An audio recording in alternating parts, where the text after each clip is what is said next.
Ang nakikita mo ngayon ay hindi lang simpleng damo. Ito ay merong medicinal value. Kalimitan itong tinatawag na galing-galing o seed under the leaf. O mas kilala sa tawag na sampalok-sampalukan at ito ay may scientific name na Phyllanthus amarus. Ang Phyllanthus amarus ay nagtataglay ng lignans, flavonoids at alkaloids kung saan ang mga compounds na to ay nakakatulong sa ating katawan, kung saan ito ay may nagtataglay ng anti-inflammation, antimicrobial at detoxification. Sa paanong paraan naman ito nakakatulong?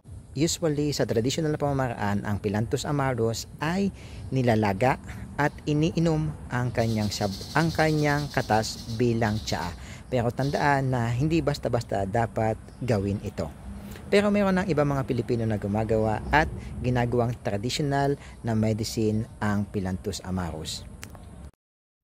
Kilala ang Phyllanthus amarus bilang stone breaker o bato sa atay. At may mga pag-aaral din na nagpapakita na ang Phyllanthus amarus ay nakakatulong para ayusin ang mga damages ng ating atay.